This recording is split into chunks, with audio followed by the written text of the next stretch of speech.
was never starving. He was never saying, hey, I've been used to this lifestyle. Give me the opportunity to be a millionaire. His whole thing, which that's why I keep telling y'all, Joe turned down money at Complex. Joe turned down a bunch of shit because he was fighting his fight. It became a thing where the fucking dumbass audience of Joe is then siding with, wait, why Joe turned down a deal that could make these guys millionaires? When Joe got with these niggas, that wasn't his goal. Why should his goal be that now? But I know why you think it should be that now, because them niggas told you, oh, me and Joe were friends.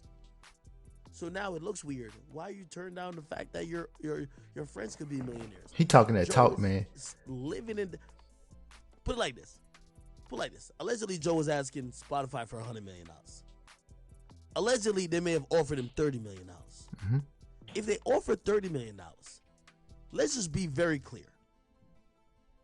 First of all, these bums don't deserve nothing at all. But still, let's say Joe gave him 2.5. So they get $2.5 million. By the way, that's more money they've ever seen in their life. Both of them. Say, what I'm trying to tell you is that for everything that you're saying about Joe, it's not about the Stooges. Joe himself had to turn down the lion's share of money. He had to turn down $25 million for himself. Y'all are worried about the broke bums. Oh, they could have been millionaires. Yeah, $2 million serves their purpose. Joe had to look at some shit and say, I'm going to turn down $25 million. 25. They were never going to get 25. Joe was going to get 80% of the money. And he turned it down. So why y'all be like, oh, you could have made your friends millionaires? That if he is, and by the way, from what I'm hearing, it looked like he was so, like, he's such a good guy. He told them, hey, if we make $1, we could split it as per this percentage.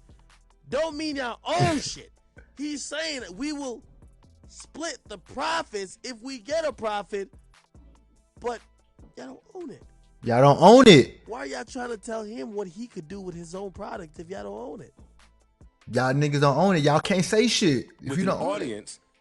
The Joe Budden podcast, if you want to talk business about it, the call is coming to me. I shouldn't have to say this, right? That call comes to me. And guess what? If it didn't come to me and it came to you, the first thing they would say to you is, do you own it? I do not. Get out. So my issue with Rory, and I say Rory, in particular Rory, why is it him? I believe you're worth the weight that you pull. Right Rory here. is sitting around wanting to know what the Spotify deal Hey, was. listen to this shit Academics finna say. It's over. That ship has sailed. It is over. With basic... Rory, you fucking bum. I told your dumbass you should have stopped lying to the public, nigga. Academics don't lie about a motherfucking thing, and Joe ain't tell me shit. I knew it. I looked in your eyes when Joe was talking about Spotify. I looked in your eyes. You had no fucking idea what was going on. You had no fucking idea what Joe was saying. You were hearing shit for the first time, you fucking bum. Yeah, you fixed your mouth to talk about me. I ain't never seen no shit like this. Oh, act is dumb. You know, you're like, you just be like drunk. Are you an idiot? This is your boss talking. This is your master talking. And he's not talking highly of you. Talking highly of you. He says you asked him a question and he said you got to go. Oh my God, bro. Last time I streamed and I said, yo, what Complex did was where they fucked up, they showed the workers what was going on with all the money coming in. Because truth be told, if McDonald's showed the average worker, this is how much money we made off of you and this is what we paid you, you would have you feel away. Yeah. Employing somebody is kind of almost keeping them from the information to know how much you're making. And you know why? They're comfortable with what they're making until they know what you made. Talk your shit, Academics. All right, I'm not gonna run it no more. That was the last one. That was the last one, I promise. So you hear Ruri trying to figure out, yo, what was the Spotify deal was? How are you going to try to figure that out after the deal is done when you was dick riding Joe while he was talking about the deal and turning down the next deal? You see, you and Mealy Mall, my life mission has been for niggas to never ever take niggas like your voice as any type of, having any type of credence or credit, having any type of validity. Because it was niggas like you that wanted to lead people to think that people like me was idiots. Talk your shit, academics. You get exposed. Talk your shit. You're your boss. You can refer to your contract and look at what you're paid and add shit up and see what's going on, and you would have the number. You would have anything that you want to have. But you're lazy. It reeks of laziness. There's no effort in this plan. Parks, you don't even have to interject. Laziness. Parks, you're an engineer. I don't even think they kind of they list you. You're probably engineer talent. Parks, I want you to answer this if you ever see this. Ma was always late to episodes and shit like that. Niggas should have been gone, in my opinion. Joe. Go build something apart from Joe. You can never, ever know your worth if you're sitting next to Joe every single time. Joe's been a celebrity for like damn near approaching 20 years. He's built up an audience that spanned 15 years. He's had a rap career that gives him validity with certain ears. He's done so much that when he sits next to you, shit's going to be different. Talk your shit. This nigga academics is spazzing. Bro, I ain't never, this nigga's in rare form. I ain't never seen a nigga like this. I ain't never seen a nigga like this, man. I love my sister. That's why I love her so much. She's amazing. So if you're just not coming in, what happened is Academics is telling a story about whenever he was trying to build up his brand outside of Joe Budden. And basically what he's saying, the two niggas that Joe Budden fired, you know, Maul and Rory, them niggas never try to build up their brand on their own outside of Joe Budden. So he's telling about how he was trying to get a picture of all of them on a shirt so he can sell at the complex con or whatever. He was trying to get approval from Joe Budden's and the one chick that was with them. You remember the shit with the Migos when they was like, you know what I'm saying? I forgot the meme, but you know the thing. That's what he's talking about though.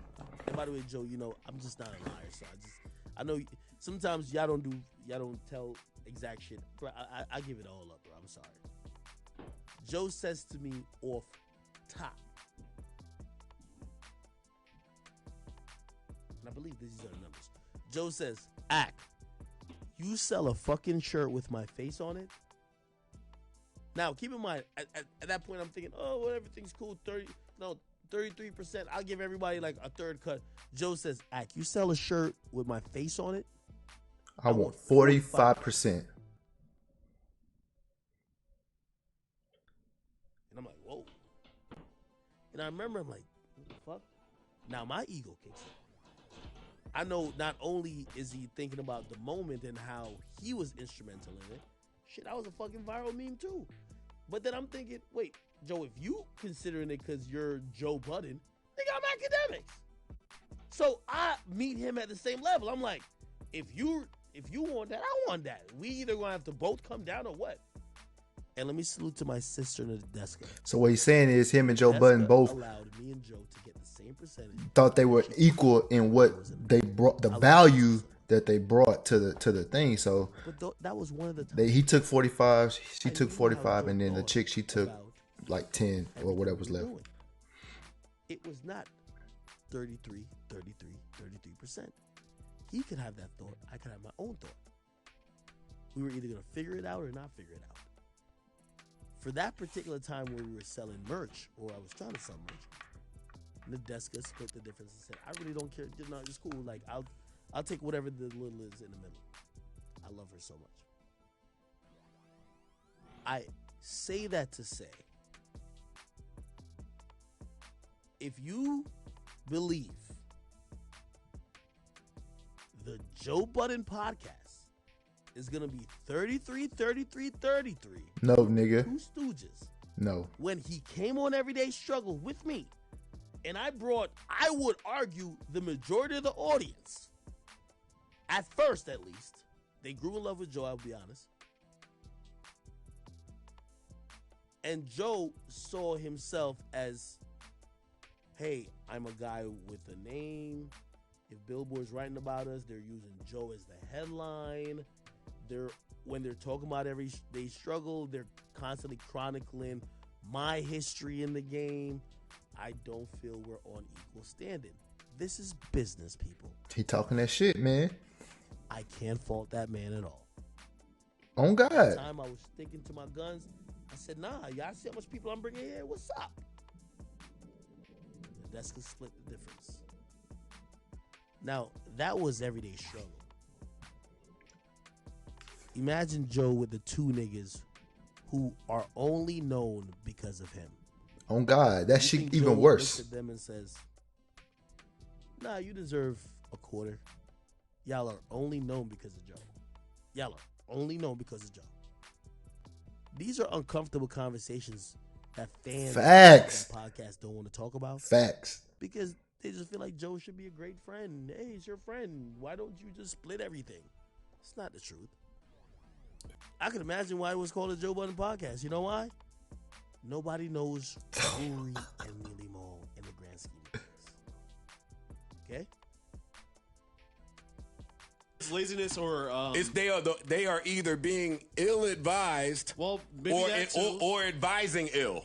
It's one or the other. Enough painting it black when it's blue. Lack of experience too, I think, as a in this space as a 1099 basically, or whatever you want to call it. They're, I don't know if they're 1099. No, see, that's why. Let me interrupt you. That's why I let the whole thing play out. We can't say that no more. I have intel from that side that says they fully understand what their contract says and means, and they just have an issue with it. Brother, I sent over accounting that was beautiful. It was packaged. Hey, Marnie, I love you. It was packaged the way it needed to be, and it painted a real clear picture of what you should be paid versus what you've been paid. They didn't ask a fucking question. Not one. 6, 7 weeks. Let me explain what he's saying. It seems to me that maybe Joe told him, hey, I'll give both y'all 10% of the net profits. Then they start watching Joe's pockets. They're like, wait, Joe just got his teeth done. He's just got, I don't know, Botox. He just got like mad Fendi hats. Wait. We are profitable. We are making a lot of money. Where is our 10%? Now, you're going to hear Joe point it out later. Joe could become a millionaire from like 10 different things. Revolt. I'm pretty sure he could get a pull-up deal worth millions. And this is where some people keep getting hurt. I'm sorry to burst the bubble that you live in. If me and Joe Budden go anywhere, the starting conversation of price to pay for us talent-wise is at least $3 to $4 million per year. Just let you know. That's the starting. So think about how Joe's thinking. Y'all are watching my pockets, but I don't think Joe's that profitable of that podcast. But they might look at Joe's lifestyle. I want to use an example, but I kind of don't. I'm going to use it. What's that? It's not trustful. I'm explaining what y'all don't realize. You know what Mealy Mo and what's that nigga named Rory is looking at? Yo, Joe, you got new teeth. Yo, you living better. You just moved to this place. They're watching his pockets.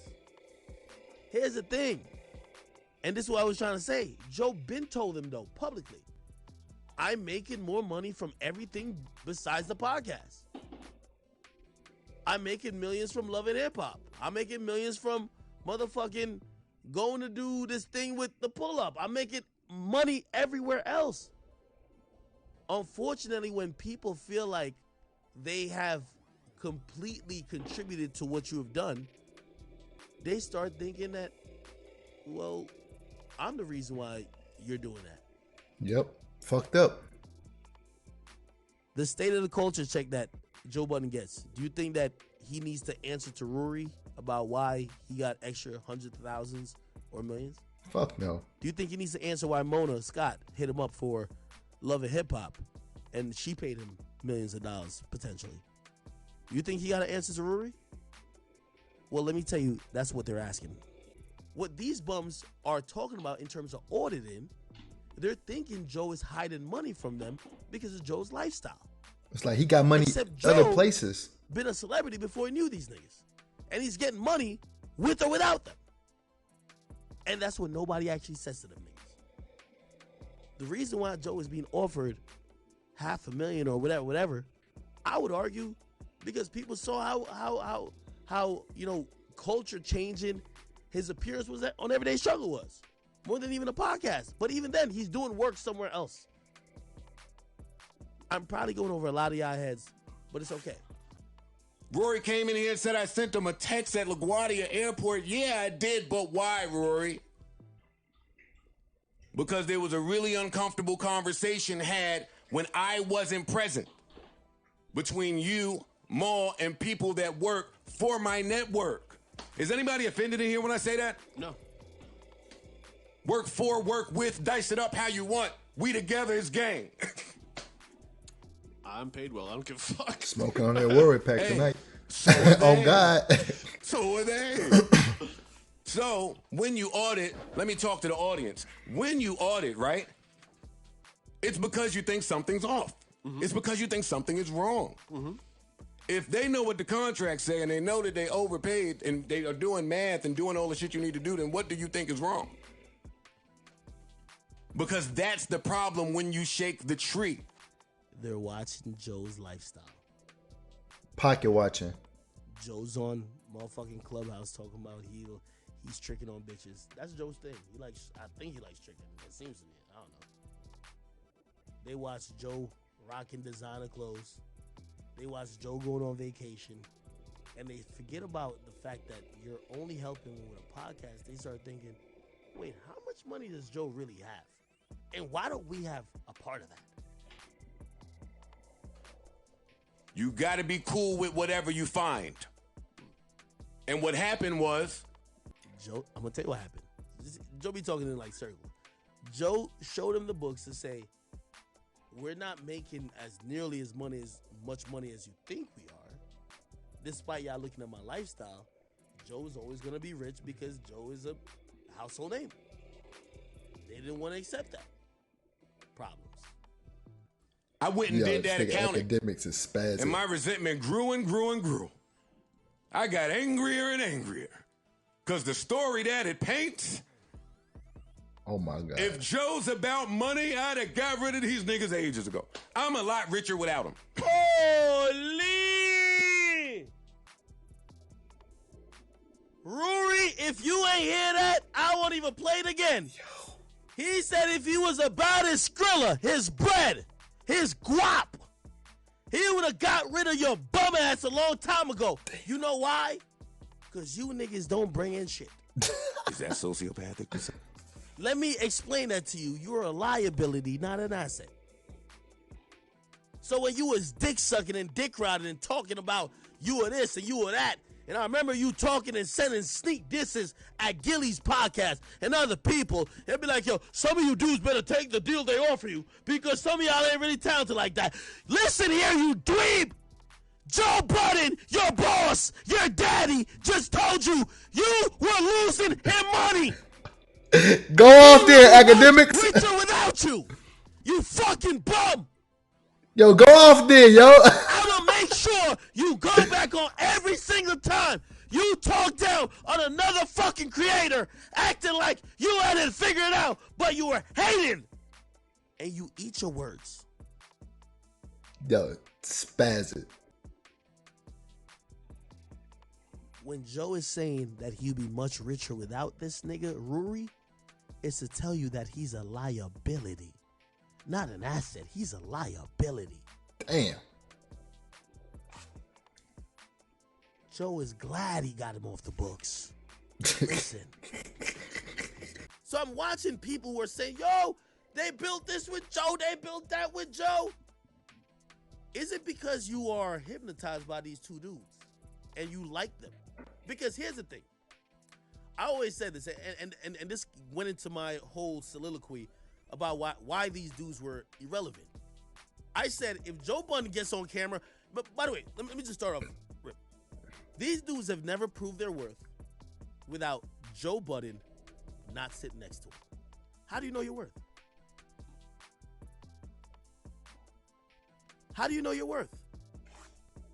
You've never shown people, hey, I'm a valuable asset when it's just me alone on the mic. Hey, I'm a valuable asset when it's just me and Mealy Mall off and alone off Joe Budden's podcast or off Joe Budden's network. You've never established your worth. So whatever you think your worth is supplemented because you know Joe Budden is sitting right next to you. And I told you this. Joe Budden showed up with a name, celebrity, a history, and a fan base. And those people were there for a long time. They watched the ups and downs of his life and his career in rap.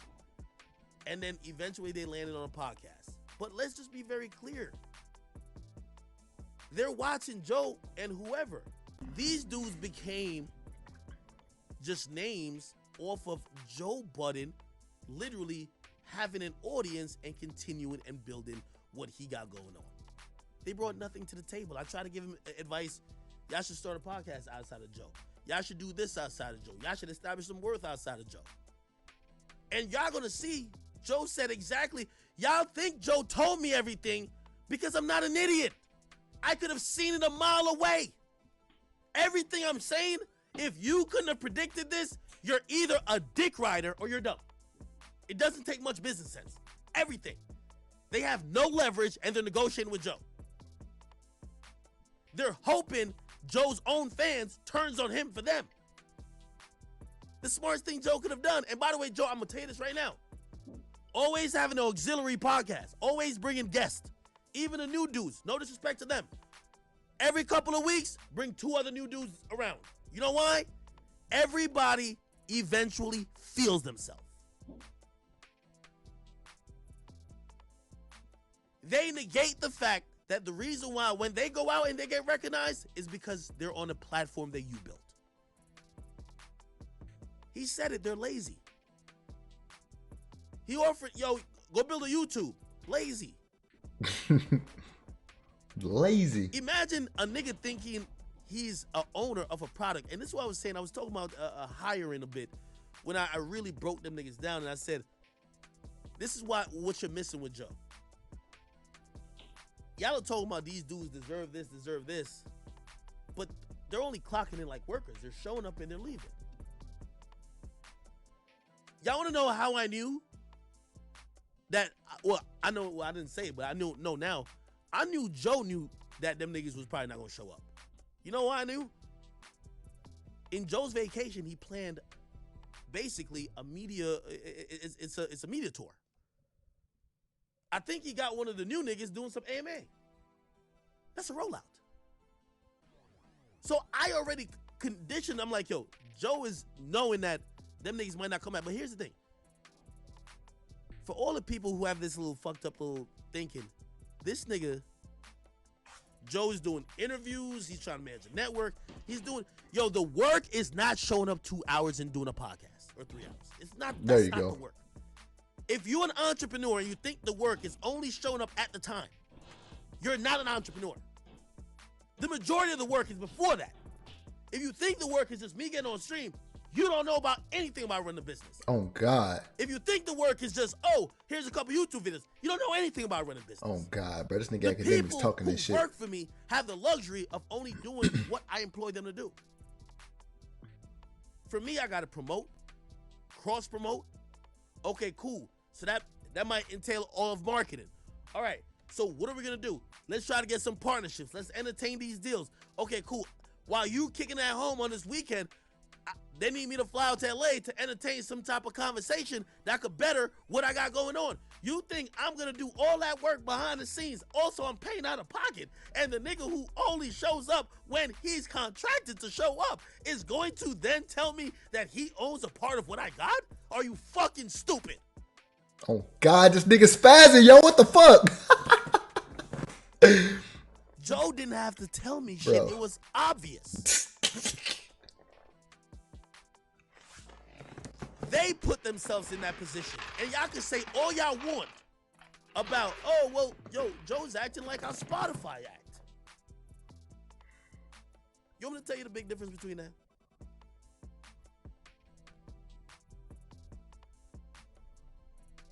These dudes, if they cared about equity and whatever, and they wanted to be partners or bosses, whatever the case is, they should have done that way before it got to the point that they were at Spotify. They should have done it way before.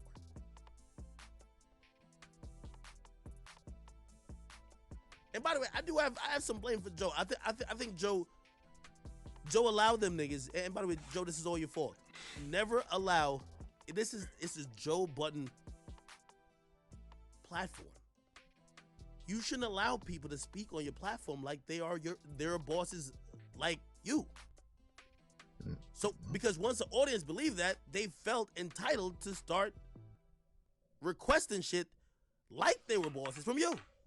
But anyway, let me get into a couple of clips.